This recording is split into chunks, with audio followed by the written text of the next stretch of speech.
Imagine being born into a world that agrees, from your very first breath, that you should not exist. This is the land of the Zulu, a small clan among many, tucked into the hills of what is now South Africa. Its chief, Mfecane, rules over little more than a handful of villages and a few thousand cattle. A forbidden encounter with a woman from a neighboring clan is about to create a scandal that will echo for decades. The clan elders panic, insisting the pregnancy is impossible, a shameful lie that cannot be allowed to stand. So the elders invent a cruel joke. They claim the pregnancy is just a stomach parasite, and Shaka, and the name sticks forever. Around 1787, that unwanted child is born, and they name him Shaka. From the very beginning, his own father's people treat him as an embarrassment to be hidden, not a child to be raised. Eventually, mother and son are cast out entirely, exiled from the only home he has ever known. For years, they drift from clan to clan, never fully accepted anywhere, always the outsiders passing through. Wherever they land,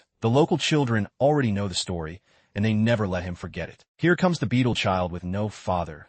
They chant over and over, until the words become armor. Legend says he was even set upon by dogs turned loose by cruel neighbors, and he fought them off alone. Every insult, every exile, every cold doorway seems to harden something inside him rather than break it. By his teenage years, he's grown taller and stronger than boys his age, but he's still an outsider looking in. Stories begin to spread of a fearless young man who faces down predators that grown warriors avoid. That reputation eventually reaches the Mthethwa, a far larger and more powerful confederation of clans nearby. He joins their ranks as a common warrior, finally standing inside a circle instead of outside one. Chief Dingiswayo, a shrewd and ambitious ruler, takes notice of him almost immediately. In this era, Southern African warfare is almost ceremonial. Warriors hurl long, throwing spears from a distance, and rarely close the gap. Once that single spear leaves your hand, you're left standing there with nothing but your fists. Shaka watches this ritual play out again and again, and he becomes convinced it is a foolish way to fight a real war. So he designs something entirely new,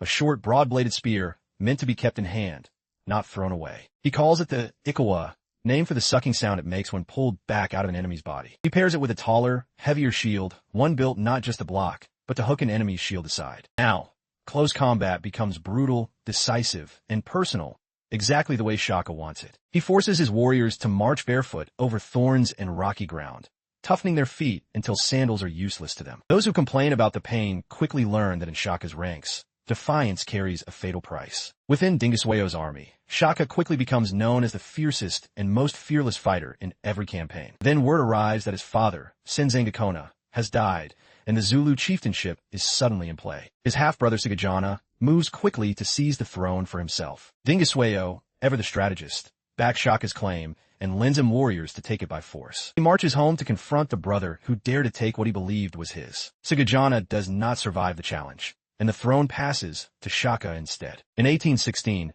Shaka becomes chief of the very clan that once cast him out as a child. At the time, the entire Zulu clan numbers only around 1,500 people, barely a footnote in the region. His first act as chief is to completely rebuild the way his people fight from the ground up. He invents a formation shaped like the head of a buffalo, a chest, 2 horns, and a hidden reserve called the loins. The chest pins the enemy in place while the horns close around them like a trap, leaving nowhere to run. Training becomes relentless, drilling the same movements over and over until the formation moves as one single organism. Smaller neighboring clans are given a stark choice: join the Zulu ranks, or be destroyed by them. Most defeated warriors aren't killed. They're absorbed, given new shields, and folded straight into Shaka's growing army. The very first time he unleashes this formation in real battle, it works exactly as designed: total encirclement. Word of the victory spreads fast, and other clans begin to fear the name Shaka before they've even met him. Then Dingiswayo himself is captured and executed by a rival chief named Zwide, and the region is thrown into chaos. With Dingiswayo gone, the powerful Mthethwa confederation has no clear leader left to hold it together. Shaka steps into that vacuum without hesitation,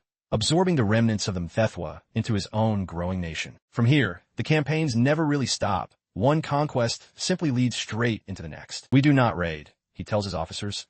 We conquer completely, or not at all. Entire villages that resist are burned to the ground, sending waves of terrified refugees fleeing outward in every direction. Historians later name this era the Mfecane, the crushing, a chain reaction of displacement that reshapes the entire continent south. Fleeing groups collide with each other hundreds of miles away, and entirely new kingdoms are born out of the chaos. One of his own generals eventually breaks away entirely, leading followers north to build a brand new kingdom of their own. In just 4 years, his tiny 1,500-person clan has ballooned into a nation of tens of thousands. He builds a new capital, Bulawayo, a massive royal kraal designed to project the power of a true kingdom. Warriors are organized into age-based regiments, living together, training together, fighting together for years at a time. Warriors are forbidden from marrying until they've proven themselves in battle and earned the king's permission. Fear becomes his most effective tool.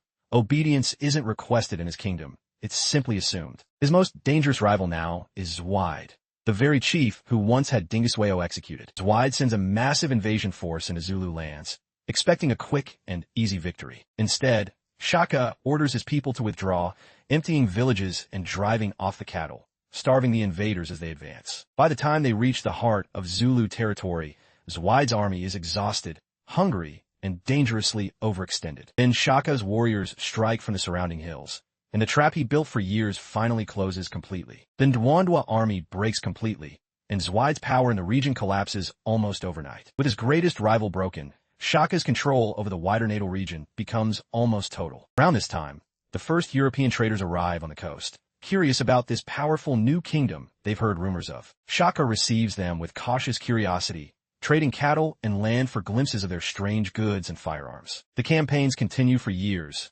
and the boy once abandoned in the wilderness now commands one of the largest armies on the continent. By his peak, the Zulu kingdom holds sway over roughly 250,000 people. From a forgotten clan of 1,500, he has built an empire that dominates the entire region. Through everything, one person remains at the center of his life, his mother, Nandi, the woman exiled alongside him as a child. Nandi holds real influence at court, her word respected even by the most senior men in the kingdom. Shaka never forgets who mistreated them during those years of exile, and now he has the power to answer for it. One by one, the people who once humiliated his mother and mocked his childhood are hunted down. The punishments are carried out without mercy, a message meant to be heard across every corner of the kingdom. The lesson lands clearly on every clan under his rule: never humiliate the mother of a king. Then, in 1827, Nandi falls seriously ill, and the entire kingdom holds its breath. Nandi dies, and something in Shaka seems to break in a way none of his conquests ever managed to. For the first time in his life, the man who conquered an empire cannot control his own grief. He orders the entire nation into mourning, and he means every single person, without exception. No crops can be planted, no milk can be drunk, and cattle are slaughtered by the thousands in her honor. Villagers across the kingdom wail and weep in the streets, terrified of appearing anything less than devastated. Anyone caught without tears in their eyes is accused of disrespecting the king's mother. Spies are sent throughout the kingdom, watching households closely to make sure the grief on display is convincing enough. Some accounts estimate over 7,000 people are killed during this single period of forced mourning. The kingdom that once feared him with awe now begins to fear him with exhaustion and quietly with resentment. The mourning period is decreed to last a full year, an entire nation held hostage to one man's grief. After Nandi's death, Shaka grows increasingly paranoid, seeing betrayal in faces that once seemed loyal. Purges sweep through his inner circle, senior officials and generals executed on the thinnest suspicion of disloyalty. Even his closest advisors begin to wonder if they will survive long enough to see another season. Two of Shaka's own half-brothers, Dingane and Mlengana, begin meeting in secret. None of us are safe while he still breathes.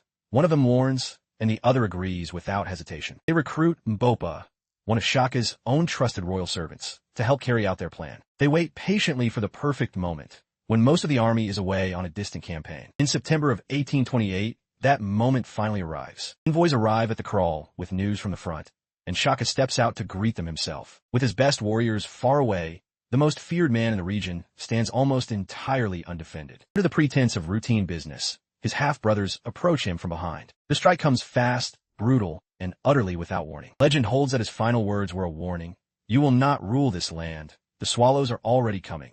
A prophecy about the white settlers to come. Shaka Zulu, once the abandoned child of a shamed union, is dead at around 41 years old. News of the king's death spreads across the empire within days, shaking the entire kingdom to its foundations. Dingane wastes no time claiming the throne for himself in the chaos that follows. He quickly turns on Mlengana too, eliminating the one man who knew exactly what he had done. Yet the kingdom itself does not collapse. The systems Shaka built are simply too strong to fall apart overnight. His military reforms outlive him entirely, copied and adapted by other nations across southern Africa for generations. The mass displacement he triggered reshapes the political map of an entire subcontinent for the century that follows. Decades later, the very discipline he instilled would allow the Zulu nation to resist European colonization fiercely. The nation he built from nothing would go on to challenge one of the most powerful empires on earth. Today, millions of people across southern Africa still trace their identity directly back to the nation he forged. He is remembered as the founder of a nation,